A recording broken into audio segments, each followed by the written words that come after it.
आज के टाइम में काफी पेशेंट के रिपोर्ट्स में तीन चीजें एक साथ लिखी हुई होती है: फैटी लिवर, बॉर्डरलाइन या हाई शुगर और हार्ट रिस्क फैक्टर्स।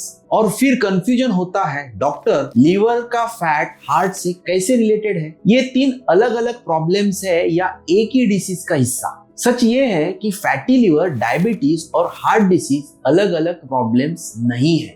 ये अक्सर एक ही चेन रिएक्शन के तीन स्टेप्स होते हैं जो धीरे धीरे बॉडी के अंदर डेवलप होती है। सबसे पहले समझते हैं कि फैटी लिवर होता क्या है। फैटी लिवर का मतलब होता है कि लीवर के सेल्स के अंदर एक्स्ट्रा फैट जमा हो गया है। ये फैट ज्यादातर शुगर और रिफाइंड कार्बोहाइड्रेट से आता है, सिर्फ ऑयल या घी से नहीं। जब हम जो खाते हैं उससे ज्यादा एनर्जी बॉडी यूज नहीं कर पाती, तो लीवर उस एक्स्ट्रा कैलोरी को फैट में कन्वर्ट करके स्टोर कर लेता है। प्रॉब्लम तब शुरू होती है जब ये फैट सिर्फ स्टोर नहीं रहता बल्कि लीवर के काम को डिस्टर्ब करना शुरू कर देता है। लीवर बॉडी का मेटाबॉलिक कंट्रोल सेंटर होता है। शुगर रेगुलेशन हो, फैट मेटाबॉलिज्म हो या फिर कोलेस्ट्रॉल का प्रोडक्शन, सब कुछ लीवर के थ्रू होता है। जब लीवर फैटी हो जाता है तो इंसुलिन का इफेक्ट कम हो जाता है। यहाँ से इंसुलिन रेजिस्टेंस स्टार्ट हो जाता है।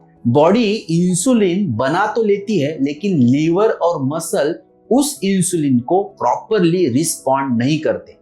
रिजल्ट्स ये होता है कि ब्लड शुगर धीरे धीरे बढ़ने लगती है, पहले प्री डायबिटीज फिर डायबिटीज। अब यहाँ से चेन रिएक्शन आगे बढ़ती है। इंसुलिन रेजिस्टेंस सिर्फ शुगर का इशू नहीं होता, ये कंडीशन ट्राइग्लिसराइड्स बढ़ाती है, गुड कोलेस्ट्रॉल कम करती है और बैड कोलेस्ट्रॉल को ज्यादा हार्मफुल बना देती है। ये सारे चेंजेस डायरेक्टली हार्ट आर्टरीज पर इंपैक्ट डालते हैं। इस स्टेज पर पेशेंट बोलते हैं, डॉक्टर शुगर थोड़ी सी बढ़ी है, बीपी भी बॉर्डरलाइन है, लेकिन बॉडी के अंदर ऑलरेडी मेटाबॉलिक स्टॉर्म चल रहा है। फैटी लिवर का एक और डेंजरस इफेक्ट होता है साइलेंट इन्फ्लेमेशन। ये इन्फ्लेमेशन ब्लड वेसल्स के अंदर लाइनिंग को डैमेज करता है। जब आर्टरीज की लाइनिंग वीक होती है तो कोलेस्ट्रॉल, कैल्शियम वहां इजीली डिपॉजिट होने लगते हैं। यहाँ से हार्ट ब्लॉकेजेस की प्रोसेस स्टार्ट होती है। इसलिए हार्ट डिसीज अक्सर डायरेक्टली हार्ट से स्टार्ट नहीं होती, वो लीवर और मेटाबॉलिज्म से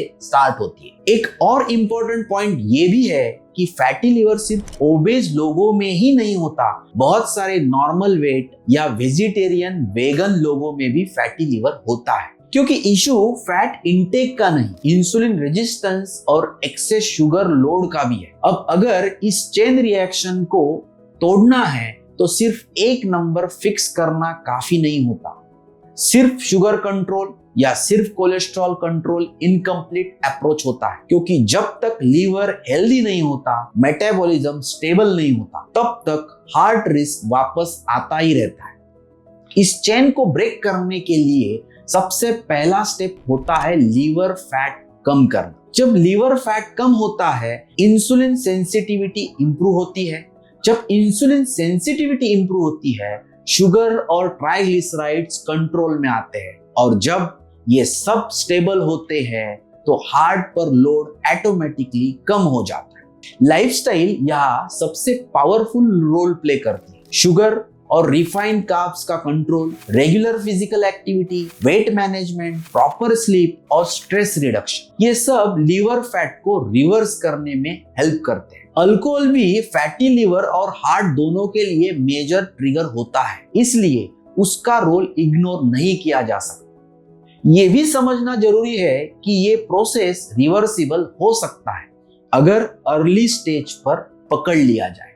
फैटी लिवर से डायबिटीज और हार्ट डिसीज तक जाने वाली चेन को बीच में ही रोका जा सकता है। सिंपल शब्दों में बोलूं तो फैटी लिवर, डायबिटीज और हार्ट डिसीज तीन अलग अलग प्रॉब्लम नहीं है, ये एक ही मेटाबॉलिक चेन के डिफरेंट स्टेजेस है।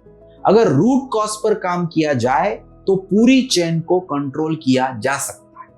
अगर आपके रिपोर्ट्स में फैटी लिवर लिखा है या शुगर बॉर्डरलाइन है तो इसे लाइटली मत लीजिए, ये हार्ट के लिए अर्ली वार्निंग होती है। अगर आपको ये एक्सप्लेनेशन क्लियर और यूजफुल लगा हो तो वीडियो को लाइक कीजिए, फैटी लिवर, शुगर या हार्ट रिस्क से रिलेटेड कोई भी डाउट हो तो कमेंट में पूछिए और ऐसे ही simple knowledge driven health content के लिए चैनल को सब्सक्राइब करना ना भूलें।